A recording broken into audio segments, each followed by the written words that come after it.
But I mastered their styles like the 5 deadly venom. So all he had to do was get next to a nigga like that, he could destroy it. Believe in that, real. We plan to take the same strategy we use with Death Row West, mind over matter, taking all our weaknesses and making it into our strength. That all these people talk about an East Coast, West Coast war, they like the Judas was to Jesus. They only here to cause confusion. We here to bring money and to bring change. They here to cause confusion. All these weak rappers, Nas, all these suckers, they battling off of East and West like this is a game. This ain't no game. If this was chess, we'd be yelling checkmate 3 years ago, because we've been beat these. It's not a game. I told you I was coming back. Now the only way for me to come back is this EGOVELI. I gotta drop another video for y'all. And we gonna talk about it. That real shit.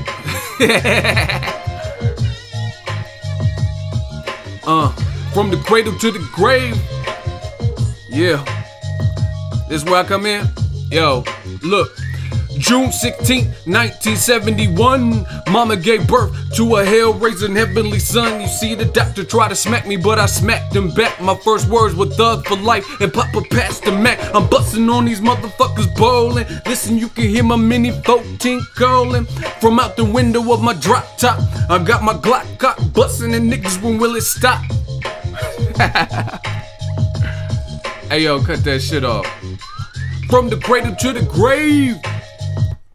What up, Fight World? It's your boy Ego, and I'm back with some more boxing. It is that time for EGOVELI. I come to you resurrected.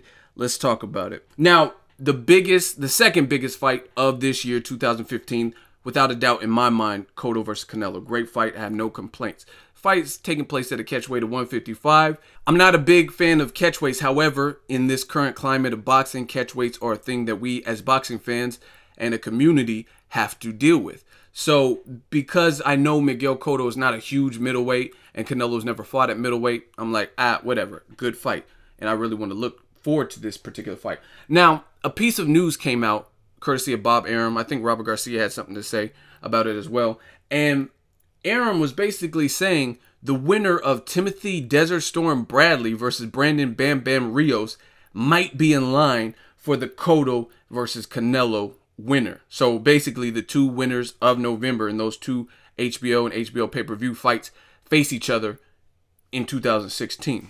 Now, I think this is a horrible idea, and I don't understand that direction if that's the matchmaking. Like, for a few reasons. One, Gennady Golovkin. You got a guy like Gennady Golovkin. Now, I'm not saying he's a middleweight, and you got two other guys who kind of are teetering at middleweight but don't want to fully claim middleweight. That's Cotto and Canelo. So maybe Golovkin can meet them at a catchweight. I don't know if him and his team are willing to do that. In the past, they've suggested that they're not. But like, what has gotten into boxing where it's just some of these matches, they don't make sense to me. Like, for me, Cotto Canelo is a damn good fight and it's a meaningful fight. So why would the winner be fighting Brandon Rios versus Timothy Bradley winner? Now, Bradley's a hell of a fighter. I've met Brandon Rios. He's a good dude too. He's a good fighter too. Great inside fighter. Great personality. Always keeps it real. But I just don't see the logic in that. And I'm going to break it down in this particular video why I don't want to see that next. One, the welterweight division is stacked. So I would much rather them guys stay at welterweight. Now, let's get into the welterweight. Let's look at Bradley Rios. Now, Bradley, his very last fight, I thought he was dominating Jesse Vargas. However, there was a little bit of controversy because the round 12 was stopped prematurely because of Pat Russell, the referee. And he got hurt. He got rocked. So Bradley sometimes makes fights harder than they need to be on himself, trying to go for broke and show his machismo. And he's not a huge puncher. So he can't overlook a guy like Brandon Rios, who's a hell of an inside fighter. Not really a calculated. To me, Brandon Rios is the true Mexican style. Not just because he's a Mexican-American, but he comes forward. He knows one mode, and his MO is to try to destroy you, get on the inside, release some nasty body shots and uppercuts. That's his MO. Like, we seen Triple G versus Lemieux wasn't really Mexican style. Triple G resorted more to boxing against a slugger like David Lemieux, which is good. You got the win, whatever. But Brandon Rios comes to scrap. That's it. His fights are always entertaining. So, one, Bradley can't overlook a guy like Timothy Bradley. Or, excuse me, Bradley can't overlook a guy like Brandon Rios. because of the styles. Brandon Rios to me is bigger than Timothy Bradley, and he's definitely a bigger puncher, and he's a good inside fighter. So Bradley can't get all sloppy and stuff. And if you're getting hurt by a guy who, I think Jesse Vargas might have fought at 147 before, like maybe a time or two, but he was a normal 140 pounder. You know what I mean? That's where he fought Josecito Lopez and Alec Verdiev and stuff like that. So realistically, if you're getting hurt by a 140 pounder coming up in weight, you can definitely get hurt by Brandon Rios, who showed power at 147. So that's Bradley. You know what I'm saying? That's a tough fight in itself. He's with Teddy Atlas. We'll see how he does. Then for Brandon Rios, I'm looking at Brandon Rios and I'm thinking about his resume, and he really doesn't have any credible, like, great wins at welterweight. And I'm going to break it down. Some of you guys probably haven't put it in perspective. Okay, your first fight at welterweight was against the Hall of Famer in Pacquiao. You lost that, lost every round. I thought it was a knockdown, but they didn't call it a knockdown. Whatever. But either way, he got dominated by Pacquiao, and Pacquiao was coming off a KO loss. First fight at welterweight. Then I guess he tested positive, got suspended. His first fight back was against Diego Chavez. Now, I had Diego Chavez winning that fight up until the disqualification. And I thought the disqualification, I've seen way worse fights, and I thought it was just kind of a bad refereeing job. I thought they had both done dirty tactics, and the energy and testosterone was high. They were both doing kind of things, but Chavez got disqualified. So, I mean, had he not got disqualified, then I really had Brandon Rios pretty much needing a knockout to win. So we don't know what would have happened. So to me, it's not a great win because it was a DQ win. You know what I'm saying? Based on something you guys were both doing. So it wasn't like you were dominating. You were behind, I think, on 2 of the 3 scorecards. Then Brandon Rios fought Mike Alvarado. Mike Alvarado never fought at welterweight as a pro that I remember. And he was coming off of a Marquez loss at a catchweight. Marquez was pretty dominant. I think Alvarado showed signs of life in one round where he knocked Marquez down, but Marquez knocked him down too and otherwise dominated that particular fight. And then before that, Mike Alvarado got stopped by Ruslan Provatnikov in his home of Denver. You know what I'm saying? So if I'm not mistaken, this is all freestyle. Alvarado was coming off back-to-back losses. One was a stoppage. One was a Marquez domination. You know what I mean? Marquez is like 40 years old. And he's a good fighter. There's no shame in losing him. I'm just putting it out there. You stopped by Ruslan, lost to Marquez, and then you moved up 7 pounds or the full welterweight, and Brandon Rios stopped you. You know what I'm saying? And we haven't really heard much from Mike Alvarado since. So, I mean, that's kind of his best win. A guy who looks like he had some demons outside of the ring. He had, in the training camp for Rios 3, he had got arrested for a DUI or a gun or something. He had possession of a gun, so he had some legal trouble and like time he was facing. On top of that, you're coming off 2 stoppage losses, 1 at home. Who knows where his head was at? And that was really Brandon Rios' schedule. Then Brandon Rios was supposed to fight Kell Brook. He was down, whatever reason that fight didn't happen. And I think he was supposed to fight Bradley the first time, and that didn't happen. And then Bradley made some changes, got rid of Joel Diaz, and now the fight's happening. So realistically, I'm looking at it, man. How does that any of that equate to these guys should move up another division and fight Cotto Canelo winner? You know what I'm saying? Like none of that really adds up to me. Especially since Cotto Canelo is like a Mayweather Pacquiao type fight in terms of 2 superstars, and it's a meaningful fight that needs to happen, right? So you know what I'm saying? Why is Bradley and Rios, who are both good fighters, why would they be in line for that? You know what I mean? When you got guys like at 54 who are already there, like the Charlo brothers. Charlo just stopped Cornelius Bundridge and took his title. You have Demetrius Andrade. He's been disappeared. He disappeared for a while, but he came back and fought like a bum or whoever and knocked him out. He's still a threat. He was a champion until he got stripped, but he's still a credible opponent. You got guys like Edislandi Lara. And I don't want to hear of all this stuff. See, this is where boxing fans are fickle. When it comes to trying to make their point, they're going to point out the Cold War. Or like, oh, that's a Heyman fighter. This guy can't fight that guy because he's a Heyman fighter. But the same situation, they don't bring it up with other people. Like, for example, people will say, you're an idiot. Why should Triple G fight Lara? It's impossible. Like, why? Oh, because Laura's with Heyman and Triple G's with HBO and K2. Okay, if that is your honest argument, fine. Triple G can't fight Laura because of PBC and K2 and HBO and the political landscape and Cold War. I got it. But then those same people will say that Triple G needs to fight Floyd Mayweather, who is an Al Heyman fighter. He's advised by Al Heyman. He's not on the HBO side anymore, and Triple G is. So right out off the bat, that argument goes out the window. And that's what a lot of you boxing fans do. Don't take my word for it.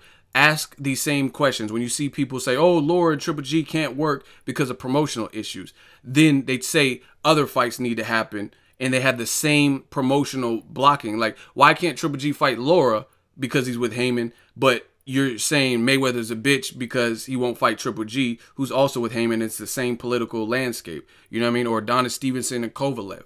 Like, that's what I'm saying. A lot of these boxing fans pick and choose when they want to exercise a rule. And that's how you can always spot the fake. Because the fake, they're going to say whatever they need to say to bail themselves out. And there's going to be a lack of what I like to call consistency. Like, if you believe in same-sex marriages, you don't just believe in same-sex marriages and gay people should be able to elope on Mondays or Tuesdays. Monday, Tuesday, Wednesday, Thursday, Friday, Saturday, Sunday, that is your standpoint.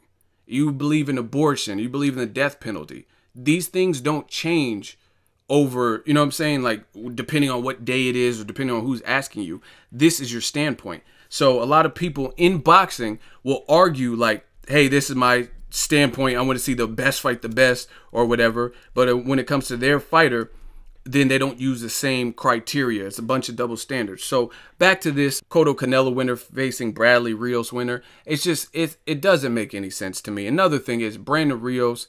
I met the guy, Timothy Bradley. They don't really even have, to me, the size. Brandon Rios is a bit bigger, but height-wise, I don't know, arm measurement, I don't have it off the top of my head. But to me, they don't really fit the mold of a junior middleweight. You know what I'm saying? Especially going up against whoever wins Cotto Canelo is definitely an elite level fighter. You know what I'm saying? Whether it's Canelo or Cotto. You know what I'm saying? So to go up and immediately face one of the elite when you're outsized by them, and you know what I'm saying? Guys like Cotto have tons of experience, and Canelo, you know what I'm saying? Like, is there anyone out there who's willing to say Brandon Rios is a better, more calculated boxer than Canelo? You know what I'm saying? Canelo's more of a boxer puncher. I've said it time and time again. So it doesn't make sense. Brandon Rios, like, he's always game. He's always going to put a good a good effort like he did with Pacquiao. He's going to try, but there's a difference in, like, skill. Like, you know what I mean? Is anyone that's going to say Brandon Rios is more skilled than Miguel Cotto, like in delivering punches and accuracy ratings and stuff like that? Not really. You know what I'm saying? Same thing with Timothy Bradley. A lot of you guys, again, to suit your agenda, what you'll do is you'll make points like, oh, wheelchair Bradley sucks, he's pillow-fisted, he's feather-fisted. But then if you're a fan of Cotto or Canelo and they're talking about Bradley Rios winning and fighting the winner of Cotto Canelo, to make it look like it's some good shit, like a great fight, then you'll all of a sudden change your standpoint. I've seen it time and time again. Like, how you going to call a man at 140 and 147 pillow-fisted, feather-fisted, but then at the same time try to make an excuse of why he should go up another division to fight the cream of the crop or the cash cows and bigger guys like Cotto Canelo winner? You know what I'm saying? Why do you want to see a pillow-fisted Bradley, quote-unquote, pillow-fisted Bradley, feather-fisted wheelchair Bradley, all that stuff y'all be saying in the comment section? Why do you want to see that against Cotto versus Canelo? You know what I'm saying? Again, I would love to see, like, the winner of Cotto Canelo fight Laura, whether it's a rematch with Canelo or Cotto and Laura, or Demetrius Andrade, or, you know what I mean, Charlo brother even. Just somebody who's considered to be at the top. Not a guy pulling up a guy from 147, one with minimal power at 47, and short. You know what I mean? Bradley's shorter than Pacquiao. So imagine Bradley, you know what I'm saying? And see, this is the thing, man. This is how I know the game is so fake. I've done videos in the past where Bob Arum kind of tossed around the idea of Canelo facing Pacquiao, and people were against it. They're like, oh, this is ridiculous, because a lot of them were Pacquiao fans. That's ridiculous. Canelo's just too big for Pacquiao. But y'all motherfuckers pushed Floyd Mayweather to fight big-ass Canelo, right? Or some people are going to justify Bradley fighting Canelo, and he's smaller, like shorter. He's muscle bound, but we know he doesn't crack like Pacquiao, and he's shorter than Pacquiao. And then they'll be like, oh yeah, that's fine. I'm okay with that. So why would you be okay with the feather-fisted shorter person going up a division than an 8-time world champion with devastating power and who's a southpaw and speedy and awkward and stuff like Pacquiao? That's what I'm saying. Like, that's what a lot of people, they play favorites. If you're a diehard fan of Pacquiao, then you don't want to see him fight Canelo because you know that's going to be a huge challenge just because Canelo's big, right? But you want to see Bradley or Rios fight big-ass Canelo or Cotto. You know what I'm saying? It's just, to me, that fight don't make sense. Drop it in the comment section. Let me know what you guys think. Make sure you like my video. As always, hate, comment, and subscribe. Till next video, it's Ego signing off.